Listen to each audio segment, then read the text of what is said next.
오늘 얘기 드릴 수술은 절개 눈매 교정술, 앞트임, 뒷밑트임, 눈밑 지방 재배치, 전체적으로 지방 이식까지 여기에 대해서 설명을 드려볼 텐데요. 수술 전과 수술 후 사진을 보여드리면서 설명을 드릴 텐데요. 참고로 보여드리는 참고 사진은 수술 후 2개월째 사진입니다. 참고하실 자료를 보시면 절개 눈매 교정술, 이름 그대로 눈매 교정을 하기 때문에 눈이 커지는 효과뿐만 아니라 눈이 편하게 떠지기 때문에 남들이 봤을 때 시원해 보이고 커져 보이고 본인이 표현할 때 좀 더 편해 보이는 느낌이 나는 게 일반적일 텐데요. 보시면 수술 전에는 이렇게 이제 두툼한 느낌, 조금 더 눈동자가 잠기는 느낌을 볼 수가 있겠지만 수술 후에는 전반적으로 가벼운 느낌이 나면서 시원해 보이고 눈 뜨는 힘이 편해지기 때문에 눈동자도 또렷해지는 건 물론이거니와 남들이 보기에도 뜨는 사람이 가볍게 뜨는 게 느껴질 정도로 변화가 생기게 됩니다. 또한 이제 앞트임, 뒷밑트임이 있을 텐데요. 앞트임의 경우에는 이런 몽고주름 때문에 아래로 꺾여 들어가는, 어떻게 보면은 시원한 느낌이 없던 방향성, 뒤쪽은 보통은 뒤에 위쪽으로 올라가 있기 때문에 이름 그대로 뒷밑트임입니다. 길이를 뒤쪽으로도 빼주지만 아래쪽 뒤쪽 방향도 터주게 돼서 이렇게 뒤쪽으로 올라가 있던 걸 좀 끄집어 내려서 평행에 가까워지게, 앞쪽은 앞으로 내려와 있던 걸 올려주게 되고 뒤쪽은 뒤로 올라가 있는 걸 끌어내리기 때문에 수술 후에 보게 되면 평행에 조금 더 가까워져서 환자분들이 생각 못한 이런 방향성 때문에 조금 더 순해 보이고 시원해 보이는 느낌까지도 생각을 해볼 수가 있습니다.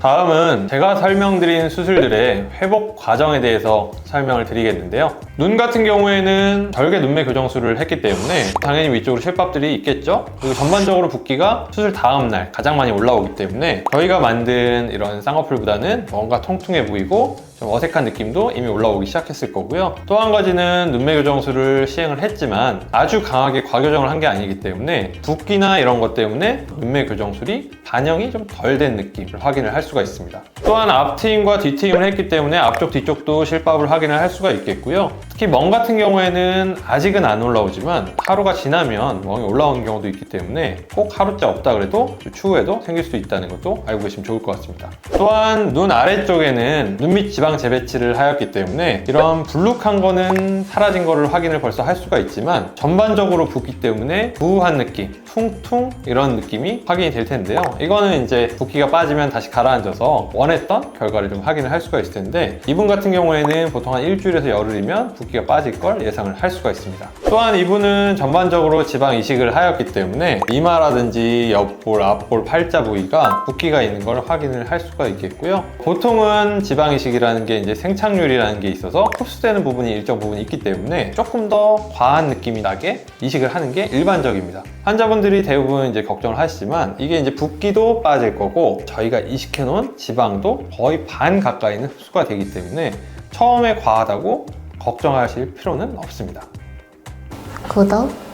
그럼 다음은 일주일 정도 됐을 때 어떤 변화가 있는지 설명을 드릴 텐데요. 수술 다음 날이랑 수술 일주일째를 비교를 해드리자면 첫날에 제가 이제 눈 위쪽에 붓기가 있기 때문에 수술을 시행한 눈매 교정에 대한 결과가 잘 보이지를 않는다고 얘기를 드렸을 텐데요. 당연히 이제 붓기가 있으니까 눈뜨림을 키워도 무거워서 잘 못 뜨시겠죠? 하지만 이제 일주일째 보게 되면 붓기가 어느 정도 빠지기 시작하면서 만들어놨던 눈매 교정술의 효과가 드러나게 되겠죠? 따라서 이제 첫날과 비교해보면 눈동자의 크기가 이미 확연히 커지고 또렷해지는 걸 확인을 할 수가 있겠고요. 눈 위의 붓기도 훨씬 빠진 느낌, 전체적으로 눈 아래도 불룩했던 느낌이 이미 많이 빠진 걸 확인을 할 수가 있을 텐데요. 다만 아직 이제 실밥들을 뽑지를 않았기 때문에 뒷밑트임의 실밥이 안구를 자극해서 결막 부종이 생겼을 텐데 이 자극원이 아직 없어지지 않았기 때문에 아직도 결막 부종은 있는 걸 확인을 할 수가 있습니다. 이런 첫날에 붙였던 지방이식의 테이프들은 보통 2-3일 정도 유지한 뒤에 제거를 하기 때문에 이미 일주일째는 테이프들을 확인을 할 수가 없겠고 일주일 정도만 되셔도 얼굴 전체적으로 붓기도 많이 빠질 거고 가시면서 실밥을 뽑았기 때문에 세안도 편하게 하실 수 있고 메이크업도 할 수가 있기 때문에 일반적인 생활도 가능하고 일상적인 만남도 거의 가능한 시기라고 생각하면 좋을 것 같습니다.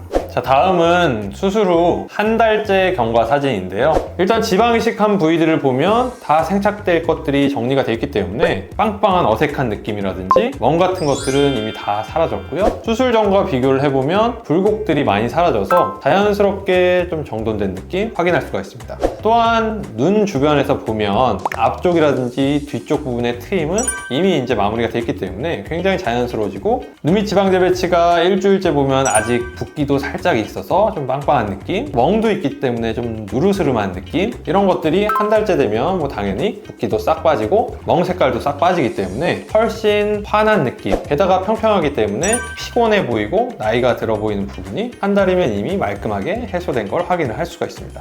특히 이제 결막이 부어서 자극됐던 부위들은 말끔하게 해결이 되는 걸 확인을 할 수가 있습니다.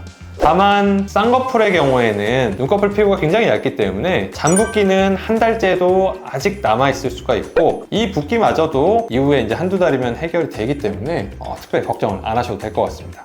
자, 오늘은 절개 눈매 교정술, 앞트임, 뒤밑 트임, 눈밑 지방 재배치, 얼굴 지방 이식에 대해서 수술 방법과 좋아진 점들, 중간에서 어떤 과정을 겪는지에 대해서 간단히 설명을 드렸는데요. 수술을 계획하는 분이라면 좀 참고해 보시는 시간이 됐으면 좋겠습니다. 감사합니다.